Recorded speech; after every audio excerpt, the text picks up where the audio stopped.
Hello, मेरा नाम है अभिषेक और स्वागत करता हूं एक बार फिर आपके प्यारे इस चैनल JR कॉलेज में, जो कि प्यारा सा डेडिकेटेड चैनल है हमारे कॉलेज के बच्चों के लिए। जैसा कि आपको पता है कि इस चैनल के ऊपर हम लोग ने एक नया बैच शुरू किया हुआ है हमारे 11th और 12th स्टैंडर्ड के बच्चों के लिए। ठीक है, नया क्यों बोल रहा हूं, क्योंकि एक बैच ऑलरेडी हमारा कंप्लीटेड है JR ट्यूटोरियल, जो हमारा मेन चैनल है उसके ऊपर। तो जिन भी बच्चों को आगे की पढ़ाई करनी है वहां पे पूरे के पूरे वीडियोस, हर चैप्टर के वीडियोस अवेलेबल है, जाके आप JR ट्यूटोरियल्स पे भी देख सकते हो। और यहाँ पे हम लोग फ्रेश बैच स्टार्ट कर रहे हैं। सही है, मैं आप लोग को पढ़ा रहा हूँ 12th स्टैंडर्ड की बायोलॉजी, और मैंने आप लोग के 2 लेसन ऑलरेडी कंप्लीट कर रखे। सही है, और तीसरे लेसन के भी ऑलरेडी 6 लेक्चर अपलोड हो चुके हैं। ये जो लेक्चर है, it is the 7th lecture of your 3rd lesson, जिसका नाम क्या है, इनहेरिटेंस एंड वेरिएशन। सही है, अभी तक हम लोग ने बड़ी सारी बात की है, मेंडल्स के लॉ पढ़े हैं, सही है, मॉर्गन के एक्सपेरिमेंट पढ़े हैं, बड़ी सारी चीजें बात की, कलर ब्लाइंडनेस क्या होता है, हीमोफीलिया क्या होता है, लास्ट लेक्चर में हम लोग ने बात की थी ना। आज इस लेक्चर में हम लोग ऑलमोस्ट इस लेसन को आज खत्म कर देंगे। ठीक है, इस लेक्चर में हम लोग क्या देखने वाले हैं, जनरली हम लोग देखने वाले हैं कि कैसे जेंडर डिसाइड होता है अलग अलग ऑर्गेनिजम्स में। ठीक है, मतलब हमारा जो आज का टॉपिक है वो है सेक्स डिटर्मिनेशन का। सेक्स डिटर्मिनेशन का मतलब क्या है कि कैसे जेंडर डिसाइड होता है अलग अलग ऑर्गेनिजम्स में। अब मेनली हम लोग 3 ऑर्गेनिज्म की बात करेंगे। सबसे पहले खुद की बात करेंगे, यानी ह्यूमन बींग्स की। ठीक है, उसके बाद हम लोग बर्ड्स की बात करने वाले हैं, और उसके बाद लास्ट हम लोग बात करेंगे दैट इज हनी बीज की। उसके बाद एक बहुत ही छोटा सा टॉपिक है दैट इज जेनेटिकल डिसऑर्डर, उसको भी आज ही हम लोग इस लेक्चर में खत्म करने वाले हैं। उसके बाद हमारा पूरा का पूरा लेसन खत्म हो जाएगा, टेंशन की बिल्कुल भी बात नहीं है। सही है, सो आई होप आप लोगों को मजा आ रहा होगा ये पूरी सीरीज देखते हुए। सही है, लाइक जरूर से कर देना वीडियो को एक बार। चलो स्टार्ट करते हैं आज का लेक्चर स्टार्ट करने से पहले आपको एक छोटी सी बात बताना चाहता हूं कि हमारा जो JR ट्यूटोरियल्स का एप्लीकेशन है उसे जरूर से डाउनलोड कर लेना। ठीक है, उसके ऊपर आप लोग को सारे बायोलॉजी मतलब सारे सब्जेक्ट के आप लोग को नोट्स मिलने वाले हैं। सही है, क्वेश्चन पेपर मिलेंगे प्रैक्टिस करने के लिए, इंपॉर्टेंट क्वेश्चंस मिलेंगे। तो ये सब कुछ आप लोग को मिल सके, इसलिए आपको क्या करना है, बस प्ले स्टोर के ऊपर जाना है, इस एप्लीकेशन को डाउनलोड करना है, अपने फोन के अंदर रजिस्टर करना है, और वहां के नोट सेक्शन में जाके चीजें चेक करनी है, कौन कौन सी चीजें आपके लिए अवेलेबल है। जो नहीं है उसके लिए वेट कर लो, सारी चीजें आ जाएंगी वहां पे। सही है, आप लोगों को नोट्स बाय नोट्स, हर चीजें लेसन बाय लेसन, हर एक चीज के नोट्स वहां पे मिल जाएंगे। और अगर आपको इस पूरे सेशन के थ्रू कोई भी डाउट होता है, सही है, अगर आपको मुझसे जवाब पूछना, अगर आपको मुझसे कांटेक्ट करना है तो आप लोग आ सकते हो। ठीक है, you can keep in touch with me, ये मेरा इंस्टाग्राम आईडी है, यहाँ पे आप आके मुझे मैसेज करो, मुझे फॉलो भी कर लेना। और साथ ही साथ अगर आपको मेरे लेक्चर पसंद आते हैं, अगर आपको अच्छा लगता है, तो जरूर से आके मुझे वहां पर बताना, क्योंकि मेरे लिए बहुत अच्छी बात होगी कि आपको मेरे लेक्चर्स पसंद आ रहे हैं, मुझे अच्छा लगेगा जान के। चलो बिना टाइम वेस्ट किए आज अपना लेक्चर स्टार्ट करते हैं। तो सबसे पहला जो टॉपिक है बच्चों, it is the sex determination. ठीक है, सेक्स डिटर्मिनेशन मतलब क्या, सेक्स डिटर्मिनेशन मतलब ये कि हम लोग को देखना है बच्चों कैसे कैसे जेंडर डिसाइड होता है। अब हम लोग को पता है 2 प्रकार के जेंडर है मेनली हर ऑर्गेनिजम्स में हम लोग को देखने के लिए मिलते हैं ना, एक मेल और एक फीमेल। सही है, तो जब एक यंग वन आ रहा होता है, एक न्यू बेबी बॉर्न हो रहा है, तो उसके अंदर हमको कैसे पता चलेगा, नेचर कैसे डिसाइड करेगी कि ये मेल होगा या ये फीमेल होगा। सही है, ये सारी चीजें हम लोग को डिस्कस करनी है किसके अंदर, सेक्स डिटर्मिनेशन वाले टॉपिक में। तो सबसे पहला अपना टॉपिक है, सबसे पहला है अपना, हम लोग को देखना है ह्यूमन बींग्स के बारे में। ठीक है, ह्यूमन बींग्स के अंदर किस टाइप का सेक्स डिटर्मिनेशन फॉलो होता है, तो इट इज द XX और XY टाइप। क्या होता है ये धीरे धीरे हर एक चीज समझेंगे, टेंशन बिल्कुल भी नहीं लेने का, हर एक चीज समझ में आएगी। देखो ध्यान से देखो, अगर हम लोग को ये पता है, ठीक है, हम लोग को ये पता है कि अगर हम लोग क्रोमोसोम की बात करें, ठीक है, क्रोमोसोम की बात करें तो ह्यूमंस में कितने क्रोमोसोम होते हैं, ऑलमोस्ट 46 क्रोमोसोम होते हैं। सही है, टोटल कितने क्रोमोसोम होते हैं,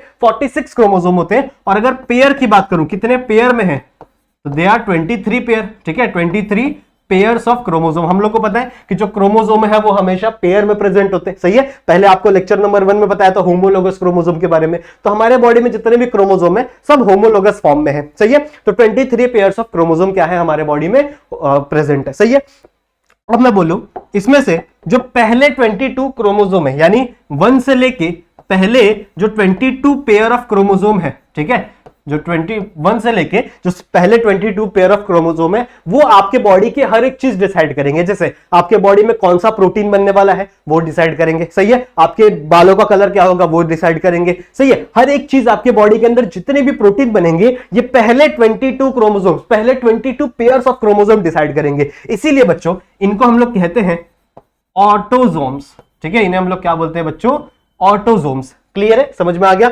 वहीं जो लास्ट पेयर है दैट इज 23rd पेयर।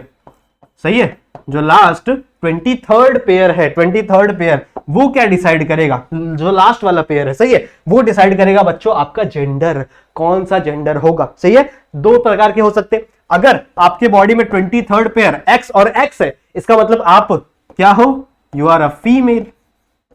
सही है। अगर आपके बॉडी में 23rd एक्स और वाई है, then you are a male. सही है। इतनी बातें हम लोग को पता है कि अगर आपके पास एक्स और एक्स टाइप का क्रोमोसोम है तो आप फीमेल हो, अगर आपके पास एक्स और वाई टाइप का क्रोमोसोम है लास्ट वाला, ठीक है, तो आप क्या हो, मेल हो। ये कौन डिसाइड करता है, ये अपना 23rd पेयर, जो सबसे लास्ट वाला पेयर है ना, वो डिसाइड करता है। ठीक है, सबसे लास्ट वाला पेयर वो डिसाइड करता है। इसीलिए इनको हम लोग कहते हैं बच्चों एलोसोम्स।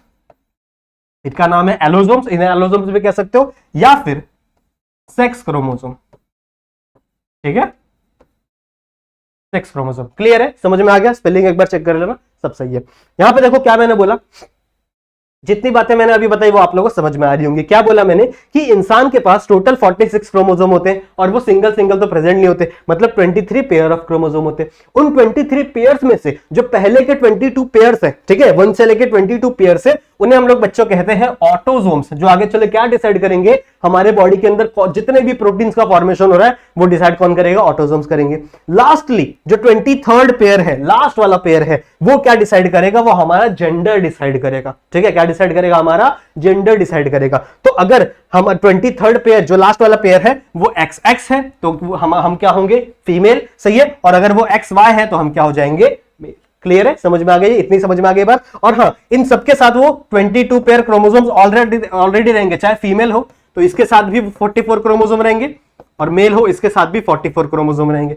समझ में आ रही बात? ठीक है, तो 44 क्रोमोसोम मतलब क्या, वो पहले 22 पेयर्स वो कॉमन है दोनों के अंदर, इसके अंदर भी सेम हो सकते हैं, इसके अंदर भी सेम हो सकते हैं, लेकिन डिफरेंस क्या होगा, ये 23rd पेयर में। ठीक है, जो 23rd पेयर है इसके अंदर डिफरेंस होगा। अगर ये X और X है तो पर्सन क्या हो जाएगा, फीमेल। अगर ये X और Y है तो पर्सन क्या हो जाएगा, मेल। इतनी बातें समझ में आ गई? इतना एकदम क्लियर होगा ना आप लोग के लिए। अब हम लोग देखते हैं कि आखिरकार ये डिटरमाइन कैसे होता है। फॉर एग्जाम्पल, ठीक है, फॉर एग्जाम्पल यहां पे एक मेल ले लो, दिस इज द मेल, ठीक है, और एक ले लो फीमेल।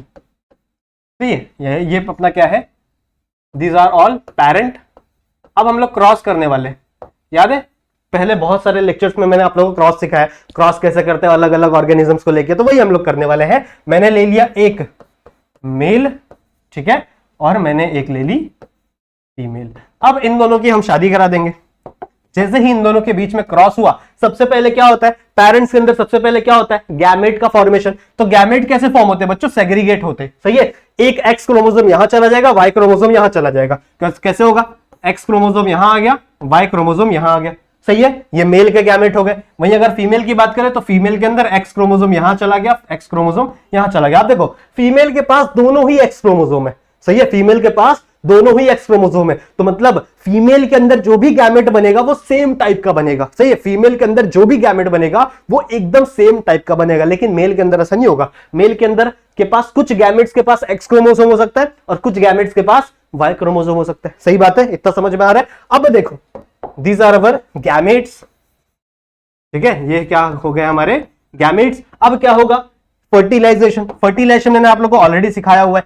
इसका फर्टिलाइजेशन इसके साथ भी हो सकता है, सेम टू सेम इसका फर्टिलाइजेशन इसके साथ भी हो सकता है। क्या बनेगा, देखो अगर एक्स वाला क्रोमोसोम एक्स के साथ जाएगा तो क्या बनेगा, एक्स और एक्स बन जाएगा।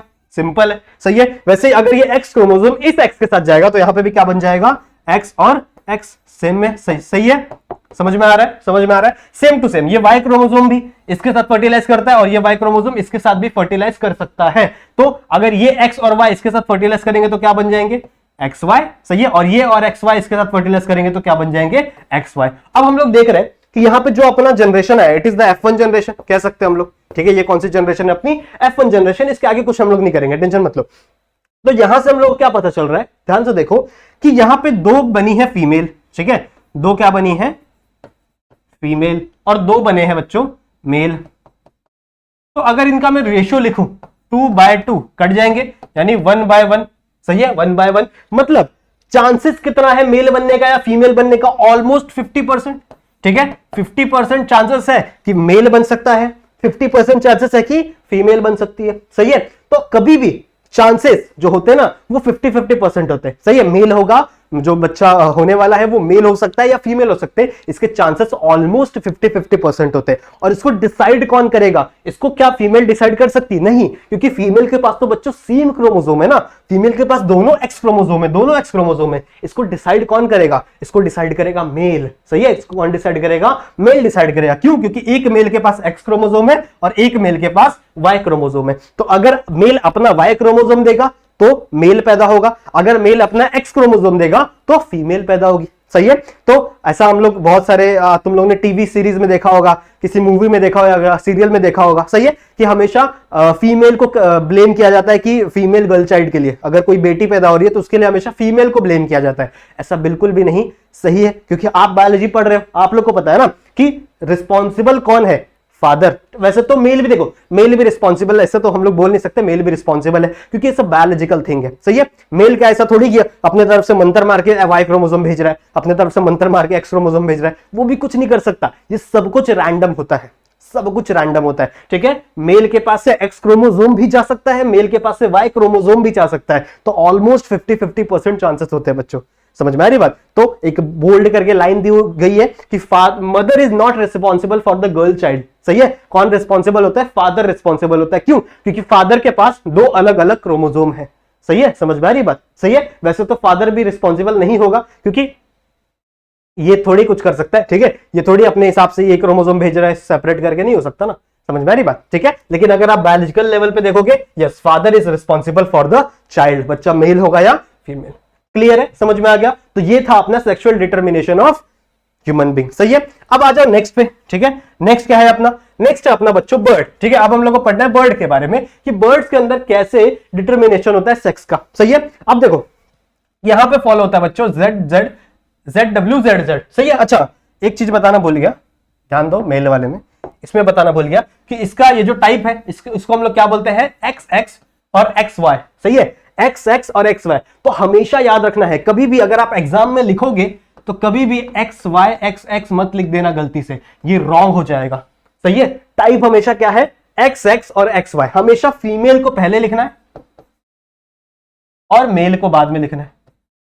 सही है, फीमेल को पहले लिखना है और मेल को बाद में लिखना है। सही है, लेडीज फर्स्ट, तो हमेशा लेडीज को पहला प्रेफरेंस दिया जाएगा, पहले फीमेल लिखी जाएगी फिर मेल लिखा जाएगा, and it is this type. ठीक है, तो ये क्या हो जाएगा? XX XY type of determination in human being. चाहिए, अब आ जाओ बर्ड पे।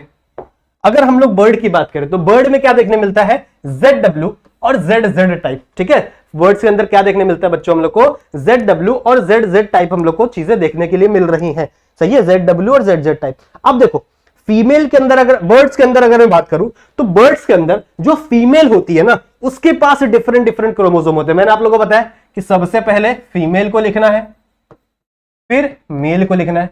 तो यहां पे देखो, यहां पे उल्टा है ह्यूमन से, यहां पे फीमेल्स के पास अलग अलग क्रोमोसोम है और मेल्स के पास सिमिलर क्रोमोसोम है। सही है, तो यहां पे आप कह सकते हो कि male is not responsible for the male, जो डॉटर जो बच्चे आने वाले वो मेल होंगे या फीमेल, यहां पे फीमेल रिस्पॉन्सिबल है। बर्ड्स के अंदर ऐसा कह सकते हो, बर्ड्स में आप ब्लेम लगा सकते हो फीमेल को, लेकिन इंसानों में मत लगाना। सही है, बिकॉज यू आर एजुकेटेड। तो क्या बात हो रही थी कि जो भी क्रोमोसोम, सेक्स क्रोमोसोम किसके अंदर होंगे? बर्ड्स के अंदर होंगे। अगर वो फीमेल होगी तो फीमेल के पास होंगे बच्चों ZW। ZW हमेशा क्या होगी? फीमेल। फीमेल के पास डिफरेंट क्रोमोसोम, और मेल की बात करें तो male have a same type of chromosome. ठीक है, male have a same type of chromosome. Clear है? तो अगर आप इनका क्रॉस कर दोगे तो, इन दोनों का क्रॉस कर दोगे तो क्या होगा? आ जाओ करके देखते, सेम चीज होने वाली है। वैसे इतना जरूरी तो नहीं है बट कर ही देते। ठीक है, दीज आर द पेरेंट। सही है, इनको अगर हम लोग क्या करने वाले हैं? क्रॉस करने वाले हैं। ये क्या है? अपनी फीमेल, ये क्या है? अपना मेल। सही है, अब सबसे पहले क्या होगी? सेग्रीगेशन, दोनों अलग हो गए। ठीक है, यहां पे Z क्रोमोसोम अलग, Y क्रोमोसोम अलग। ठीक है, सेम टू सेम यहां पे भी Z क्रोमोसोम अलग और Z क्रोमोसोम अलग। अब आप मेल के अंदर देख रहे हो कि मेल के अंदर भैया सेम टाइप के क्रोमोसोम है, तो मेल यहां पे रिस्पॉन्सिबल नहीं होगा किसी भी फीमेल गर्ल चाइल्ड के लिए। सही है, तो बर्ड्स में आप बोल सकते हो कि हाँ, अगर फीमेल बर्ड पैदा हुई है तो ये गलती किसकी है? फीमेल की है। सही है, बर्ड्स में बोल सकते हो, इंसानों में नहीं। तो ये वाला इसके साथ फर्टिलाइजेशन कर सकता है, ये वाला इसके साथ फर्टिलाइजेशन करता है, सेम बनेगा ZZ, और यहां पे भी ZZ, सेम टू सेम। ये इसके साथ और ये इसके साथ करेगा तो ZW और ZW। तो यहां पे भी ऑलमोस्ट 50-50% चांस ही है, ठीक है। दो यहां पे क्या बन गई, मेल, और दो यहां पे क्या बन गए, फीमेल। तो यहां पे भी ऑलमोस्ट 50-50% चांस ही है, ठीक है। बर्ड्स में भी क्या है, ऑलमोस्ट 50-50% चांस है कि कौन से फीमेल बनेंगी और कौन से मेल बनेंगे, सही है। और यहां पे कौन रिस्पॉन्सिबल है भैया, फीमेल रिस्पॉन्सिबल है। क्यों? क्योंकि फीमेल क्या है, हेटेरोजाइगस, सही है। हेटेरोजाइगस मतलब क्या, जिसके पास दो अलग अलग टाइप के गैमीट हो, सही है। तो इसके पास दो अलग अलग टाइप के गैमीट है, that's why it is a heterozygous और it is a homozygous. Clear है, समझ में आ गया। तो बर्ड्स का बड़ा ही सिंपल था, बड़ा ही एकदम सिंपल था, बस ह्यूमन से उल्टा था। अब आ जाओ हमारे थर्ड वाले टाइप में। हमारा थर्ड है बच्चों हनी बी। अब हनी बी थोड़ा सा इंटरेस्टिंग टॉपिक है, ठीक है। हनी बीज के अंदर बड़ी सारी चीजें होती है, तो हनी बीज को थोड़ा सा डिटेल में पढ़ेंगे, ध्यान से पढ़ेंगे, ध्यान देंगे, हर एक चीज समझ में आएगी, ध्यान से सुनो। हनी बीज की अगर हम बात करें तो हनी बीज तीन प्रकार की होती है। एक हनी बी होती है क्वीन, ठीक है। एक हनी बी होती है वर्कर, और एक होते हैं ड्रोन, सही है। तीन प्रकार के हनी बीज होती हैं, ठीक है। एक होती है क्वीन। अब क्वीन है तो नाम से ही पता चल रहा है, क्वीन होगी तो क्या है ये, फीमेल, सही है। Worker, workers are also female. और जो ड्रोन होते हैं बच्चों, ड्रोन्स आर मेल, ठीक है। ड्रोन्स आर, समझ में आ रही बात, ठीक है। तो हनी, अगर हनी बीज की बात करें तो हनी बीज में तीन टाइप के हनी बीज हम लोग को देखने मिल रहे हैं। एक है क्वीन, एक है वर्कर और एक है ड्रोन, ठीक है। जो क्वीन है इट इज अ फीमेल, जो वर्कर है वो भी फीमेल है, और ड्रोन भी क्या है, मेल है। ड्रोन क्या है, मेल है, सही है। अब इसके अंदर बच्चों हम लोग को अलग अलग प्लॉइडी लेवल देखने मिलता है फीमेल और मेल के बीच में। क्या बोल रहा हूं मैं, जैसे हम लोग को पता है कि हम लोग क्या है, डिप्लॉयड नेचर के। डिप्लॉयड मतलब क्या, हमारे अंदर पेयर ऑफ क्रोमोसोम प्रेजेंट है, सही है। 46 क्रोमोसोम पेयर में प्रेजेंट है ना। बट अगर मैं इनकी बात करूं, ठीक है, इनके पास जो फीमेल होती है, ठीक है, इनमें जो फीमेल्स होती है, मतलब फीमेल कौन कौन है, एक क्वीन और एक वर्कर, ठीक है। फीमेल हमेशा बच्चों 2n होती है, ठीक है। फीमेल हमेशा क्या होती है बच्चों, 2n, मतलब क्या है, ये डिप्लॉयड है और इसके अंदर ऑलमोस्ट 32 क्रोमोसोम होते हैं, ठीक है। कितने क्रोमोसोम होते हैं, 32, मतलब 16 पेयर में प्रेजेंट होंगे। टोटल 32 है, 16 पेयर में प्रेजेंट होंगे। वही अगर मैं मेल की बात करूं तो मेल आर क्या बोलते हैं उसको, हैप्लॉइड, ठीक है। मेल्स क्या होते हैं बच्चों, हैप्लॉइड होते हैं, समझ में आई बात।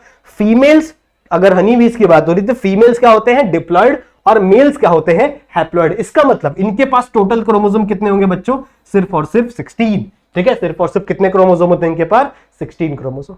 समझ में आया कुछ यहां तक, ठीक है। यहां तक समझ में आया क्या हुआ है यहां पे, कि तीन प्रकार के हनी बीज है, समझ लो ध्यान से, समझ में आएगा। तीन प्रकार के हनी बीज हैं, ठीक है। एक क्वीन है, एक वर्कर है और एक ड्रोन है। जो क्वीन और वर्कर है ये दोनों फीमेल है और ड्रोन क्या है, मेल, सही है। इतना समझ में आ गया। अब फीमेल होती है बच्चों डिप्लॉयड, मतलब इसके पास 2n और 2n वाले सेट ऑफ क्रोमोसोम है और टोटल क्रोमोसोम कितने होते हैं, 32, सही है। वहीं अगर मैं मेल की बात करूं तो मेल होता है यहां पे हैप्लॉइड और उसके पास टोटल क्रोमोसोम कितने होते हैं, 16, सही है। अब इनके अंदर कैसे पता चलेगा सेक्स डिटर्मिनेशन कैसे होता है। अब देखो एक और चीज सुन लो, हनी बीज में बहुत बड़ा छत्ता है, ठीक है, बहुत बड़ा छत्ता है हनी बीज में। अब उसमें समझ लो 500,000 मक्खी हैं, ठीक है, 500,000 हनी बीज है उसके अंदर, पर उसमें से सिर्फ एक ही क्वीन हो सकती है। उस पूरे छत्ते में सिर्फ एक ही क्वीन होगी, एक फीमेल ही क्वीन होगी, बाकी की फीमेल्स क्वीन नहीं होती, सही है। बाकी की फीमेल्स क्वीन नहीं होती, बाकी की फीमेल सारी क्या होती है, वर्कर। सिर्फ सिंगल एक ही क्वीन मिलेगी आप लोग को पूरे के पूरे छत्ते में, सही है। जो क्वीन होती है एक्चुअली वो कुछ हार्मोन्स, कुछ केमिकल्स रिलीज करती रहती है, जिसकी वजह से जो बाकी के फीमेल्स होते हैं ना वो क्वीन नहीं बन पाते। अब क्वीन में इसका मतलब क्या, कि बाकी के जितने भी फीमेल्स हैं ये सारे फीमेल्स बच्चों स्टेराइल है। स्टेराइल मतलब क्या, कि ये आगे चल के बच्चे पैदा नहीं कर सकते, सही है। ये आगे चल के फर्टिलाइजेशन नहीं कर सकते। यहां पे फर्टिलाइजेशन सिर्फ क्वीन कर सकती है। ये सिर्फ काम करने के लिए रखे गए हैं, ये इनका कुछ काम नहीं है, इनको सिर्फ मजदूरी की तरह, मजूर की तरह काम करवाया जा रहा है। ये आगे चल के फर्टिलाइजेशन नहीं कर सकते, that's why they are sterile, ठीक है। ये क्या होते हैं, स्टेराइल। यहां पे फर्टिलाइजेशन कौन कर सकता है, ये फीमेल कर सकती है और ये मेल कर सकते हैं, सही है। फीमेल ये एक, अब देखो फीमेल सिर्फ एक ही है, क्वीन एक ही फर्टिलाइजेशन कर सकती है, मेल बड़े सारे। तो होता क्या है, जब छत्ते से, ठीक है, जब फीमेल मैच्योर हो जाती है, अपनी क्वीन मैच्योर हो जाती है, तो वो सबसे पहली फ्लाई लेती है, उड़ती है, और उसके पीछे बड़े सारे ड्रोन लग जाते हैं।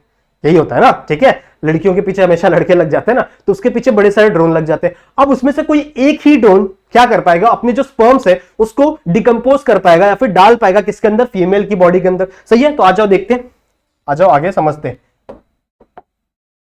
There is only क्वीन, सही है, जो क्या कर सकती है, फर्टिलाइजेशन कर सकती है। और यहां पे क्या है, ड्रोन, जो कि क्या है, male and they have an chromosome, ठीक है। और क्वीन क्या होती है, इसके पास भी क्या होंगे, इसके पास 2n क्रोमोसोम है, सही है। अब मान लो कि ये एक क्वीन है, मेरे को बनाना तो नहीं आ रहा स्ट्रक्चर, पर मान लो ये एक क्वीन है और ये क्वीन का ये रिप्रोडक्टिव एरिया है, ये वाला जो एरिया है इसके बॉडी का, ये क्या है, रिप्रोडक्टिव एरिया है, ये रिप्रोडक्टिव एरिया। अब इसके रिप्रोडक्टिव एरिया के अंदर बड़े सारे क्या प्रेजेंट होंगे, एग प्रेजेंट होंगे, सही है, बड़े सारे क्या प्रेजेंट होंगे, एग प्रेजेंट होंगे। और इसने ये जो एग बनाया है ये मियोसिस से बनाया, मतलब इसके अंदर जितने भी एग सेल हैं, ये जितने भी फीमेल गैमेट है, ये क्या है, सारे हैप्लॉइड है, सही है, ये फीमेल गैमेट सारे क्या है, हैप्लॉइड है। अब मान लो इसने भी अपने क्या बनाया, गैमेट बनाया, इसने भी अपने गैमेट बनाया और इसके गैमेट भी क्या है, एन है बच्चों। अब n/2 तो नहीं कर सकते, पहले ही इतनी इज्जत खराब है, पहले इसके पास बेचारे के पास सिर्फ 16 क्रोमोसोम है, तो इसके गैमेट में भी बच्चों 16 क्रोमोसोम होते हैं। लेकिन अगर फीमेल की बात करें तो फीमेल के पास टोटल 32 क्रोमोसोम होते हैं, लेकिन इसके एग के पास सिर्फ और सिर्फ 16 क्रोमोसोम होते हैं। मतलब ये गैमीट बनाती है बच्चों मियोसिस से, सही है, मियोसिस से क्रोमोसोम के नंबर आधे हो जाते हैं, रिड्यूस हो जाते हैं, और ये गैमेट का फॉर्मेशन करता है अपना माइटोसिस से, मतलब इसको क्रोमोसोम के नंबर कम नहीं करने, समझ में आई बात, इसको क्रोमोसोम के नंबर कम नहीं करने। अब ये क्या करेगा, अपने बॉडी से, अपने जो गैमेट्स है, ठीक है, अपने गैमेट्स से उसको क्या कर देगा, डाल देगा किसके अंदर, फीमेल के बॉडी के अंदर। मान लो इसने चार गैमेट अपने, 4 स्पर्म्स क्या कर दिए, फीमेल के बॉडी के अंदर डाल दिए, सही है, 4 स्पर्म्स ने क्या किया, अपने फीमेल के बॉडी के अंदर डाल दिए। अब होगा क्या, अब हम लोग को पता है कि जब मेल गैमेट और फीमेल गैमेट मिलती है तो फर्टिलाइजेशन होता है, और इस फर्टिलाइजेशन का रिजल्ट होता है क्या, जायगोट, सही है, और उस जायगोट से आगे चल के बेबी का फॉर्मेशन होता है। तो यहां पे भी कुछ चीजें वैसी होंगी, ये है आपका male gamete, this is the male gamete and this is the female gamete, यानी एग, सही है। तो अब क्या होगा, इनका फर्टिलाइजेशन शुरू होगा, ये एक के साथ फर्टिलाइज करेगा और यहां पे क्या बन जाएगा, जायगोट, ठीक है, ये एक के साथ फर्टिलाइज करेगा, क्या बन जाएगा, जायगोट। ये भी एन था, ये भी एन था, फर्टिलाइज होने के बाद जायगोट क्या बन गया, 2n, सही है। और जैसे ही ये 2n बना, यहां से ये फिक्स हो गया कि अब ये आगे चल के फीमेल ही बनेगी। क्यों, क्योंकि फीमेल के पास ही 2n वाले क्रोमोसोम होते हैं, बताया ना मैंने अभी आप लोग को, ठीक है, फीमेल के पास ही क्या होते हैं, 2n, मेल्स के पास 2n नहीं होते, सही है, मेल क्या होता है, हैप्लॉइड होता है। तो अगर जितने भी फर्टिलाइजेशन है, जितनी फर्टिलाइजेशन है, मान लो इसका ही फर्टिलाइजेशन हो गया, इसका ही फर्टिलाइजेशन हो गया और इसका ही फर्टिलाइजेशन हो गया, सही है। तो ये 4 स्पर्म आए थे कहां से, मेल के गैमेट से, और मेल का गैमेट सारा फर्टिलाइज हो गया, तो वहां से आगे चल के फीमेल बन गई, ठीक है, जितना भी फर्टिलाइजेशन हो, जायगोट फॉर्म हो, जायगोट से आगे चले क्या बन गई, फीमेल बन गई, सही है। अब बारी में होती है जो बचे हुए एग की। अभी जो बचा हुआ एग है फीमेल के बॉडी के अंदर, ये क्या करेगा, ठीक है, ये तो कुछ नहीं कर सकता। तो अब ये वाला बिना फर्टिलाइज हुए, ठीक है, ये जो एग है ये बिना फर्टिलाइज हुए आगे चल के मेल ड्रोन बना देगा, क्या बना देगा, मेल ड्रोन बना देगा। इसीलिए मेल ड्रोन हमेशा हैप्लॉइड होते हैं बच्चों, सही है, ये आगे चल के डेवलप हो देखो, क्योंकि ये एग सेल क्या था, हैप्लॉइड था, सही है। तो ये डायरेक्टली बिना फर्टिलाइजेशन के, बिना जायगोट फॉर्म किए क्या बना देगा, ड्रोन बना देगा, यानी मेल का फॉर्मेशन कर देगा, समझ में आई बात। तो यहां पे एक ऑर्गेनिज्म फॉर्म हुआ जहां पे गैमेट का फॉर्मेशन तो हुआ पर फर्टिलाइजेशन नहीं हुआ, सही है। अगर मैं मेल की बात करूं, ध्यान से सुनो क्या हो रहा है यहां पे। ये जो मेल है ये कैसे फॉर्म हुआ है, मेल फॉर्म हुआ बाय द प्रोसेस ऑफ गैमीटोजेनेसिस। देखो इसके अंदर गैमीट तो फॉर्म हुआ, लेकिन इस गैमेट का फर्टिलाइजेशन नहीं हुआ। तो बिना फर्टिलाइजेशन के, ठीक है, बिना फर्टिलाइजेशन के अगर कोई भी चीज प्रोड्यूस हो रही है तो उसे आप सेक्सुअल रिप्रोडक्शन नहीं कह सकते, क्योंकि सेक्सुअल रिप्रोडक्शन में हमेशा फर्टिलाइजेशन होगी ही होगी। तो ये हो गया आपका सेक्सुअल रिप्रोडक्शन, सही है।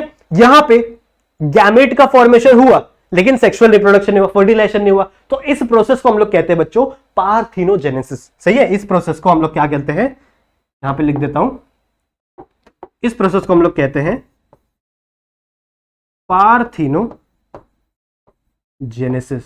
समझ में आई बात, ठीक है। पार्थिनोजेनेसिस का मतलब क्या होता है कि गैमेट का फॉर्मेशन तो हो रहा है पर उस गैमेट से आगे चल के फर्टिलाइजेशन नहीं होगा, वही गैमेट डायरेक्टली बड़ा हो गया और वहां से एक ऑर्गेनिज्म फॉर्म हो गया। तो देखो यहां पे वही हुआ, ये सारे जो भी बचे हुए गैमेट्स हैं इन सबसे आगे चल के क्या फॉर्म हो जाएंगे, मेल फॉर्म हो जाएंगे।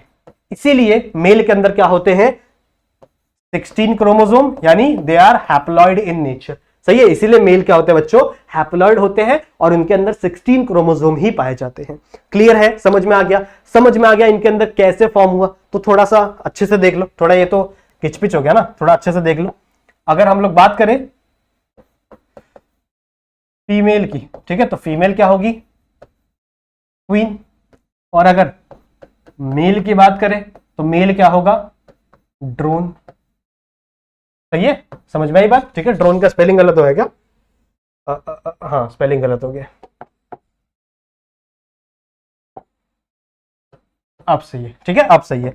अब मैंने आप लोगों को बताया कि जो फीमेल है it is a 2n that is 36 chromosome, sorry क्यों मैं 36 लिख दे रहा हूं यार, हमेशा 32 क्रोमोसोम। सही है, तो जब ये गैमेट का फॉर्मेशन करेगी तो दो गैमेट बनेगा, और गैमेट किससे होगा बच्चों, मियोसिस से, ठीक है। ये गैमेट कैसे बनाएगी, मियोसिस से, मतलब यहां से दो सेल बना और ये दोनों सेल क्या हो गए, एन और एन। सही है, ये दोनों सेल क्या हो गए, एन और एन। ये फीमेल के गैमेट है, these are the gametes, and ये फीमेल के गैमेट है यानी एग सेल है। वहीं अगर मैं मेल की बात करूं, सो मेल इज हैप्लॉइड, ठीक है, मेल के पास सिर्फ और सिर्फ 16 क्रोमोसोम है। तो अब ये मियोसिस करके उन 16 क्रोमोसोम को और कम नहीं कर सकता, क्या कर देगा, n/2 कर देगा। ये चाहते हो, नहीं चाहते हो ना, तो ये और कम नहीं कर सकता, वैसे ही इतने इसके पास लाले पड़े हैं क्रोमोसोम के, तो ये डायरेक्टली बच्चों माइटोसिस से, ठीक है, ये डायरेक्टली माइटोसिस से क्या बना देगा, मेल गैमेट बना देगा, जो कि क्या होगा, n, और 16 क्रोमोसोम इसके पास रहेंगे। सही है, this is the male gamete. सही है, अब होगा क्या,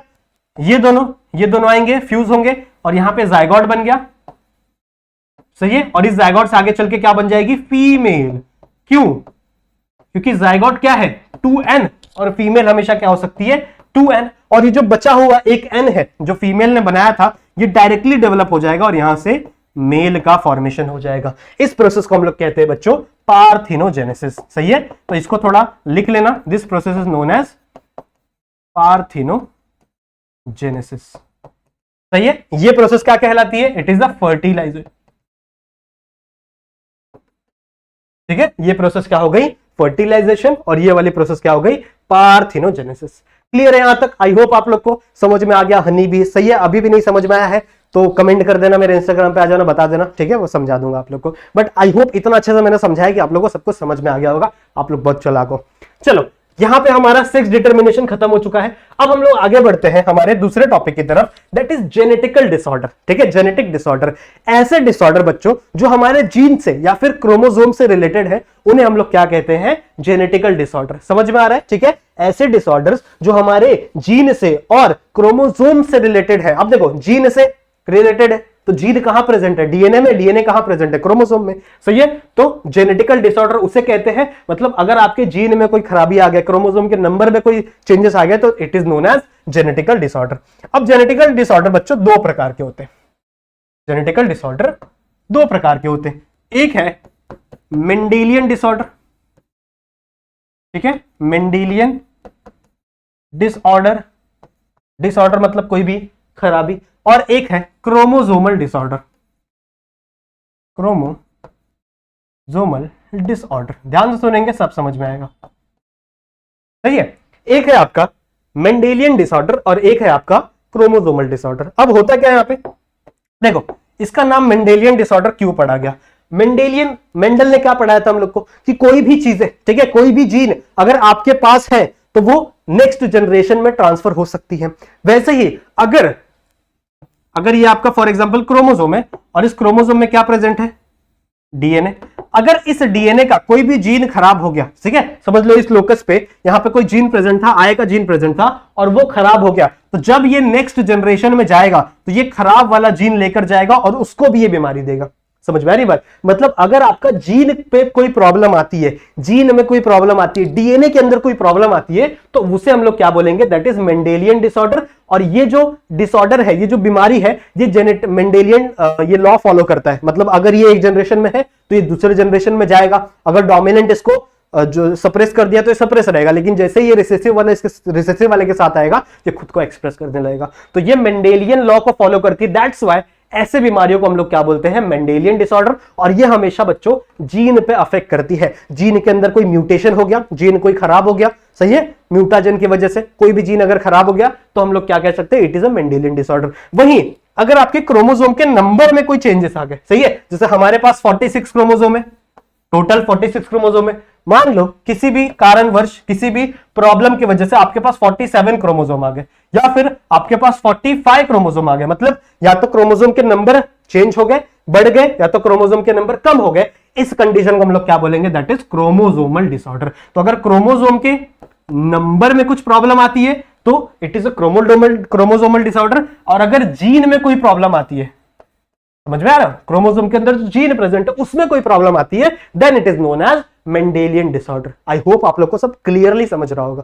सही है, कमेंट करके बताना जरूर, और मेरे इंस्टाग्राम पे भी आके बताना कि सब समझा कि नहीं। सही है, तो ये है आपका मेंडेलियन डिसऑर्डर। मेंडेलियन डिसऑर्डर मतलब क्या, कि जहां पे आपकी जीन में कुछ तकलीफ हो गई, ठीक है, आपका जीन खराब हो गया, तो वो हो गया मेंडेलियन डिसऑर्डर। वहीं अगर आपके क्रोमोसोम के नंबर चेंज हो गए, अगर आपका नंबर इंक्रीज हो गया या आपका नंबर डिक्रीज हो गया, तो वो हम लोग क्या कहलाया जाएगा, क्रोमोसोमल डिसऑर्डर। अब इसके अंदर ऑलरेडी हम लोग पढ़ चुके कुछ चीजें, याद है, कलर ब्लाइंडनेस पढ़ा था, हीमोफीलिया पढ़ा था, वो इसके अंदर आता है। ठीक है, एक होता है sickle cell anaemia. Sickle cell anaemia मतलब क्या होता है, एनीमिया तो मतलब होता है ब्लड की कमी। ठीक है, हमारे बॉडी में कुछ सेल्स होते हैं जैसे आरबीसी, डब्ल्यूबीसी, तो जनरली आरबीसी का जो शेप होता है ना, वो सिकल की शेप का हो जाता है। सिकल पता है, ऐसे चांद की शेप का, आधे चांद की शेप का, एक हम लोग ऐसे यूज करते हैं ना काटने के लिए, देखा है, ऐसा कुछ शेप का रहता है, हम लोग इससे घास वास काटते हैं, ऐसा हम लोग लेके जाते हैं ना गाँव में, इसको हम लोग बच्चों अंग्रेजी में कहते हैं सिकल। सही है, तो हमारे जो आरबीसी है ना, उनका शेप इस तरीके का हो जाता है, जिसकी वजह से हमारे बॉडी के अंदर ब्लड की कमी हो जाती है, और जिसको ये बीमारी हो गई वो पर्सन ऑलमोस्ट 5 साल या 6 साल से ज्यादा जिंदा नहीं रह सकता। समझ में आ रही बात। तो सिकल सेल एनीमिया भी क्या है, एक टाइप का मेंडेलियन डिसऑर्डर है। वहीं अगर मैं बात करूं क्रोमोसोमल डिसऑर्डर की, तो क्रोमोसोमल डिसऑर्डर में जनरली जो क्रोमोसोम है उसके नंबर कम या ज्यादा होंगे। इसका मतलब जैसे लाइनफील्डर सिंड्रोम, ठीक है, डाउन सिंड्रोम, टर्नर सिंड्रोम, ये किसके अंदर आएंगे, इस क्रोमोसोमल डिसऑर्डर के अंदर आएंगे। साथ ही साथ इसके अंदर थैलेसीमिया आएगा, जो अभी हम लोग डिस्कस करेंगे। सही है, आई होप इतना समझ में आ जाओ फटाक से। एक मेंडेलियन डिसऑर्डर, एक इसके बारे में पढ़ेंगे, थैलेसीमिया के बारे में, और इसके बारे में कुछ 3 है, एक डाउन सिंड्रोम, टर्नर सिंड्रोम और लाइनफील्डर सिंड्रोम। आ जाओ फटाफट डिस्कस करते हैं। सबसे पहला है बच्चों थैलेसीमिया। ठीक है, सबसे पहला क्या है, थैलेसीमिया। अब थैलेसीमिया की अगर हम लोग बात करें तो हमको पता है कि अगर हम अपने हीमोग्लोबिन को देखें, ठीक है, हमारे बॉडी में हीमोग्लोबिन है, हमारे ब्लड में हीमोग्लोबिन है, तो हमारा जो हीमोग्लोबिन है बच्चों, वो 4 हीम ग्रुप से बना है। 4 हीम ग्रुप, ठीक है, सारे के सारे आयरन से बने हैं, और इस 4 हीम ग्रुप पे 4 ग्लोबिन की चेन लगी है। सही है, कुछ ऐसा होता है हमारा हीमोग्लोबिन, जिसमें से ये जो बीच वाला येलो वाला स्ट्रक्चर है, ये बना हुआ है बच्चों आयन से, Fe। ठीक है, इसको हम लोग बोलते हैं बच्चों हीम ग्रुप।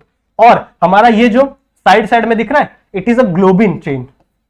ग्लोबिन यानी किससे बना हुआ है, ये प्रोटीन से बना है। अब हम सबको पता है कि प्रोटीन से बना हुआ है, इसका मतलब प्रोटीन कौन बनाता है, डीएनए बनाता है। डीएनए का एक छोटा सा पार्ट है जीन, जीन आगे चल के आरएनए बनाते हैं, और आने से आगे चल के क्या बनता है, प्रोटीन बनता है। इसी को हम लोग सेंट्रल डोग्मा कहते हैं, इसी को हम लोग प्रोटीन सिंथेसिस कहते हैं, यही हम लोग बचपन से पढ़ते आ रहे हैं। सही है, तो प्रोटीन बन रहा है। अगर उस जीन में कुछ खराबी हो गई जो इनको बना रहा था, तो यहां पे प्रॉब्लम हो सकती है। अब देखो ध्यान से सुनो, इसमें से ये जो 2 ग्लोबिन है, जो पहले 2 ग्लोबिन है, इनको अल्फा ग्लोबिन कहते हैं। ठीक है, इनको हम लोग क्या बोलते हैं, अल्फा ग्लोबिन। सही है, और ये जो जो लास्ट वाले बाकी के 2 ग्लोबिन है, इनको हम लोग बच्चों बीटा ग्लोबिन कहते हैं। ठीक है, इनको हम लोग क्या कहते हैं, बीटा ग्लोबिन। अब ये जो अल्फा ग्लोबिन है बच्चों, ये 2 जीन से बनता है, 2 जीन से बनता है, एक HbA1, ठीक है, और एक HbA2। सही है, 2 प्रकार के जीन है। HbA मतलब क्या, हीमोग्लोबिन अल्फा, हीमोग्लोबिन अल्फा। सही है, हीमोग्लोबिन अल्फा 1, हीमोग्लोबिन अल्फा 2, इससे आपका क्या बना है, अल्फा ग्लोबिन चेन। ठीक है, इससे आपकी क्या बनी है, अल्फा ग्लोबिन चेन। और वहीं आपकी जो बीटा ग्लोबिन चेन है, वो बच्चों बनती है HbB, यानी हीमोग्लोबिन बीटा। अब इसमें 1 2 नहीं है, सिर्फ एक ही जीन है, और ये एक ही जीन इन दोनों को बना देती है।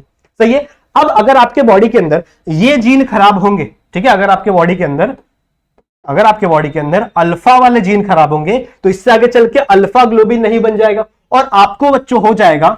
मैं तो चाहता नहीं हूं किसी को हो, मैं किसी को नहीं चाहता, बट ऐसा समझाने के लिए बोल रहा हूं। सही है, तो अगर किसी भी पर्सन के बॉडी में, मैं किसी भी पर्सन वर्ड यूज करता हूं, तो अगर किसी भी पर्सन के बॉडी में ये दोनों जीन अगर खराब हो गया, तो उसको क्या हो जाएगा, उस पर्सन को अल्फा थैलेसेमिया हो जाएगा। क्या हो जाएगा, अल्फा थैलेसीमिया। सही है, वहीं अगर उस पर्सन के बॉडी में HbB जीन खराब हो गया, तो उसके बॉडी में बीटा ग्लोबिन नहीं बनेगा, तो उस पर्सन को बच्चों बीटा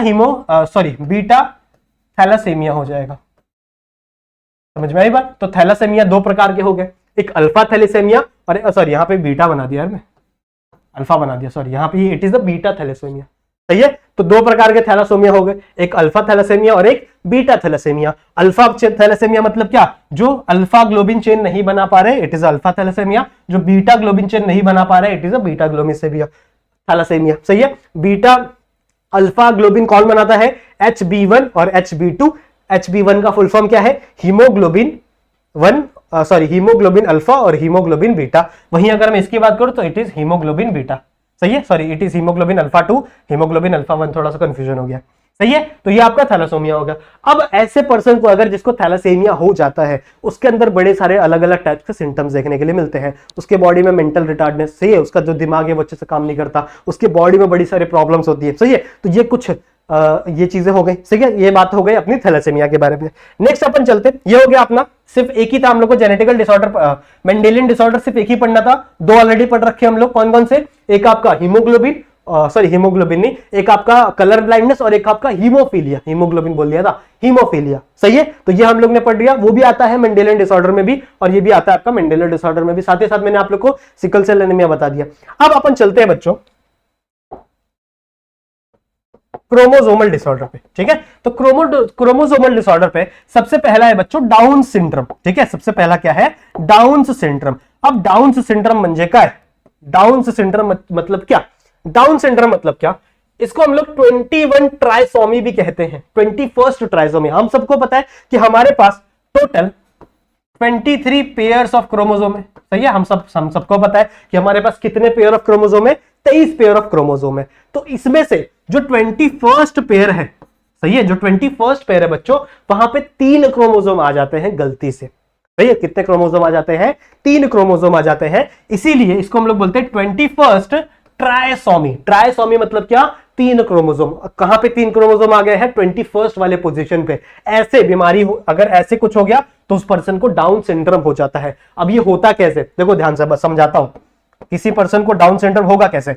मान लो हम लोग बात कर रहे हैं दो पर्सन की जिनके बीच में सेक्सुअल रिप्रोडक्शन हो रहा है, ठीक है, और हम लोग 21st क्रोमोसोम की बात कर रहे हैं, 21st क्रोमोसोम पे। अब मान लो इसके पास एक है ए और बी और इस पे भी है ए और बी, ये दोनों क्या है 21st क्रोमोसोम पे। ठीक है, 21st क्रोमोसोम पे।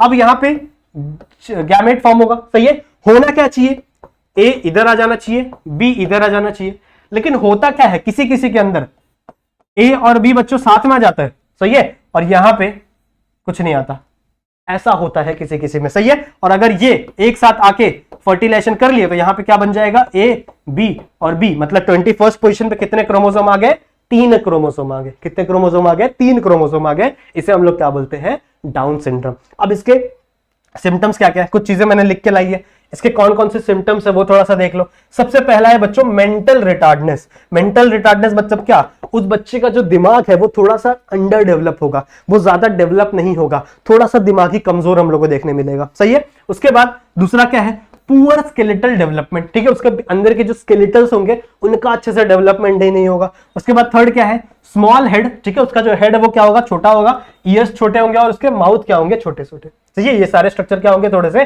साइज में कम होंगे। फिर अगर फोर्थ की बात करूं, सो फ्लैट एंड राउंडेड फेस। उसका जो फेस होगा वो क्या होगा, फ्लैट होगा, चपटा सा होगा और राउंडेड होगा। सही है, विथ फ्लैट नोज। ठीक है, उसके नोज फ्लैट होंगे, उसका माउथ हमेशा ओपन रहेगा, खुला हुआ रहेगा। सही है, and protruding tongue and I. ठीक है, प्रोट्रूडिंग मतलब क्या, उसकी जीभ हमेशा बाहर निकली रहेगी, इसे मतलब समझ में आ रही बात, उसका मुंह खुला रहेगा और उसकी जीभ हमेशा बाहर निकली रहेगी, उसे हम लोग बोलते हैं प्रोट्रूडिंग टंग, और उसकी आंखें भी ऐसे बाहर निकली हुई रहेंगी। समझ में आ रही बात, ऐसे इमेजिन करो, फोटो दिया हुआ आपकी बुक में, ठीक है, उसको थोड़ा देखो, वैसा कुछ स्ट्रक्चर रहेगा, वैसा कुछ वो इंसान रहेगा। लास्ट क्या है, पाम इज ब्रॉड। ठीक है, उसका जो पाम है वो ब्रॉड रहेगा बहुत ही ज्यादा, विद सिंगल पार्मर क्रीज। ठीक है, हम लोग देखो सिंगल पार्मर क्रीज क्या होता है, अगर आप अपने हाथ को ध्यान से देखो, जरा देखो अपने हाथ को, अगर आप देखोगे तो उस पर कई सारी लाइनें दिखेंगी, एक लाइन यहाँ है, एक लाइन यहाँ है, एक लाइन यहाँ है। सही है, इसको हम लोग क्रीज बोलते हैं, पार्मर क्रीज। बट जिस पर्सन को डाउन सिंड्रोम होगा उसमें सिर्फ एक ही क्रीज होगी, मतलब सिर्फ एक ही लाइन होगी। समझ में आ रही बात, सिर्फ एक ही लाइन होगी और कोई भी लाइन उसके बॉडी में प्रेजेंट नहीं होगी, उसके पाम में। समझ में आई बात, ठीक है। तो ये थे कुछ सिम्टम्स किसके, डाउन सिंड्रोम के। आ जाओ नेक्स्ट चलते हैं। Next is the Turner syndrome. Turner syndrome को हम लोग एक्स मोनोसोमी भी कहते हैं। अब मोनोसोमी देखो, वहां पे ट्राइसोमी था।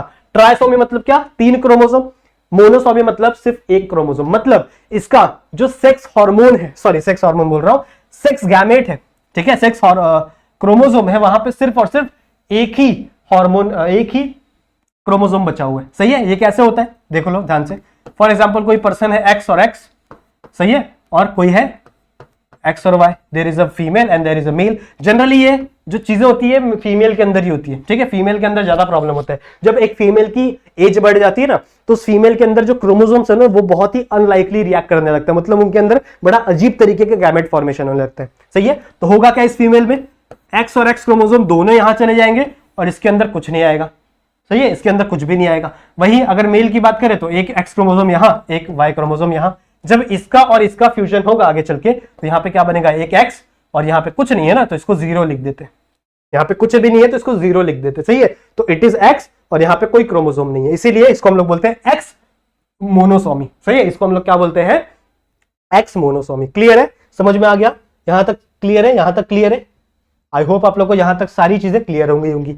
सही है, इतना समझ में आ गया कि आखिरकार टर्नर सिंड्रोम वाले बनते कैसे, टर्नर सिंड्रोम वाले बनते कैसे और इनको एक्स मोनोसोमी क्यों कहते हैं। आ जाओ इनके भी कुछ चीजें देख लेते हैं। अगर हम लोग इसके फिनोटाइप की बात करें, ठीक है, शरीर की बात करें, तो फिजिकली ये जो इंसान है ये हमको फीमेल देखने के लिए मिलेगी।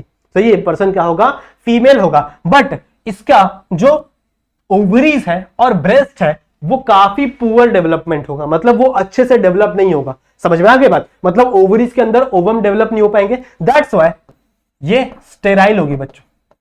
जो फीमेल है ये स्टेराइल होगी, मतलब स्टेराइल मतलब क्या, ये आगे बच्चे पैदा नहीं कर सकती। समझ में आ रही बात, इट इज अ स्टेराइल। उसके बाद इसके अंदर भी हम लोग को मेंटल रिटार्डनेस देखने मिलेगा जिस पर्सन को ये हो जाएगा। सही है, फिर इसकी हाइट बहुत ही ज्यादा छोटी होगी एंड वेब्ड नेक, ठीक है, इसके जो नेक होंगे ना बहुत ही ब्रॉड होंगे, उससे चिपके हुए रहेंगे। देखना कभी गूगल पे फोटो करके फोटो ढूंढना, उसके जो नेक होगी ऐसे ब्रॉड सी होगी और ऐसे चिपकी हुई रहेगी, सबको गर्दन दिखेगी नहीं, उसको हम लोग बोलते हैं वेब्ड नेक। समझ में आई बात, ठीक है, और ब्रॉडेड शील्ड शेप चेस्ट, ठीक है, इसका जो चेस्ट होगा वैसे शील्ड के शेप का होगा, ऐसे गोला सा होगा और यहां से निकला हुआ रहेगा। देखना कभी गूगल करके, ठीक है, मैं ऐसा समझा नहीं पा रहा हूं पर देखना फोटो कैसे दिखते हैं। सही है, तो कुछ ये चीजें होती है किसके अंदर, टर्नर सिंड्रोम के अंदर। लास्ट है हमारा लाइन फिल्टर सिंड्रोम, ठीक है, लाइन फिल्टर सिंड्रोम। इसमें के साइलेंट होता है बच्चों, लेकिन के साइलेंट है तो के लिखना जरूरी है, ठीक है, और इसको पढ़ते क्या है, लाइन फिल्टर्स सिंड्रोम। सही है, और इसके अंदर होता क्या है, XXY ट्राइसोमी। सही है, ओके, ट्राइसोमी कैसे होता है ये, ध्यान से देखो।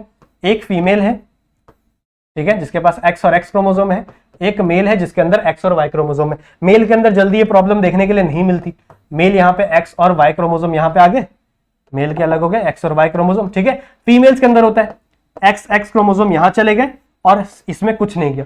तो अगर इसके बीच में और इसके बीच में फर्टिलाइजेशन हुई, इस एक्स और एक्स के बीच में और इस वाई के बीच में अगर फर्टिलाइजेशन हुई, तो इसका जो इसका क्रोमोसोम है कैसा बन जाएगा, एक्स एक्स यहां से आ गया और यहां से वाई। तो मतलब इसके जो सेक्स क्रोमोसोम है, इसका जो एलोसोम है, वहां पे 3 क्रोमोसोम आ जाएंगे, एक एक्स और एक वाई। क्लियर है, समझ में आ गया। इसको हम लोग बोलते हैं XXY ट्राइसोमी। तो ये अब ये जो पर्सन होगा जिसको लाइन फिल्टर सिंड्रोम होगा, वो जनरली फिजिकली मेल जैसा दिखेगा, ठीक है, फिजिकली कैसा दिखेगा, मेल जैसा दिखेगा। और कुछ कैरेक्टर देख लेते हैं। इट इज फिनोटाइपिकली मेल, ठीक है, हम लोग को बाहर से कैसा दिखेगा, ये मेल दिखेगा। इसकी वॉइस थोड़ी सी हार्श होगी, ठीक है, सुनने के लिए अच्छी नहीं लगेगी, हार्श वॉइस होगी। मेल तो है बट इसके टेस्टिस डेवलप नहीं है। टेस्टिस पता है हम लोग क्या होता है, प्राइमरी सेक्स ऑर्गन मेल का। सही है, तो इसके जो टेस्टिस है वो डेवलप नहीं होंगे, मतलब इसके अंदर आगे चल के स्पर्म की फॉर्मेशन नहीं होगी। It has something famine development, ठीक है, जिसे हम लोग क्या बोलते हैं, गायनोकॉर्नेस्टिया, ठीक है, मतलब क्या है, ब्रेस्ट डेवलपमेंट। ब्रेस्ट पता है ना हम लोग को, मेमोरी ग्लैंड। तो इस मेल के अंदर मेमोरी ग्लैंड के डेवलपमेंट हम लोग को देखने मिलते हैं, ब्रेस्ट के डेवलपमेंट देखने मिलते हैं, लेकिन वो भी इतने डेवलप्ड नहीं होते, मतलब उसके अंदर से कुछ और नहीं हो सकता। फिर यहां पे है नो स्पर्मेटोजेनेसिस। स्पर्मेटोजेनेसिस मतलब क्या, स्पर्म फॉर्मेशन, ये पता है ना हम लोग को। स्पर्म फॉर्मेशन को हम लोग क्या कहते हैं, स्पर्मेटोजेनेसिस। तो इनके अंदर टेस्टिस बहुत ही अंडर डेवलप्ड है। सही है, इसीलिए इनके अंदर स्पर्मेटोजेनेसिस नहीं होती और ये जो पर्सन होगा ये क्या होगा बच्चों, स्टेराइल होगा। क्लियर है, तो यहां पे हमारे स्लाइड्स खत्म होते हैं और यहां पे हमारा लेसन भी खत्म हो जाता है। सो आई होप आप लोग को ये लेसन मेरे साथ पढ़ने में बहुत मजा आया होगा। सही है, आई होप आप लोग को मजा आया होगा। अगर मजा आया है, लेक्चर पसंद आया है, तो वीडियो को लाइक जरूर से कर दो, अच्छे कमेंट कर दो, मुझे अच्छा लगेगा। सही है, समझ में आ गई बात, कर देना जरूर से। सही है, अगर आप चैनल पे नए हो, पहली बार आए हो तो सब्सक्राइब कर दो, और आगे वाली जो वीडियोस है वो आपको मिलती रहे, उसके लिए जो बेल आइकन है उसे ऑल पे सेट कर देना, और अपने सारे दोस्तों तक ये वीडियो पहुंचा देना, उनको रेकमेंड कर देना कि अभिषेक सर बहुत अच्छी बायोलॉजी पढ़ा रहे हैं हम लोग को। चलेगा, तो इस वीडियो को यहीं पे खत्म करते हैं, नेक्स्ट लेक्चर में हम लोग मिलते हैं। सही है, किसी एक नया जो हमारा 4th लेसन है उसको स्टार्ट करेंगे। तब तक के लिए कीप स्टडिंग।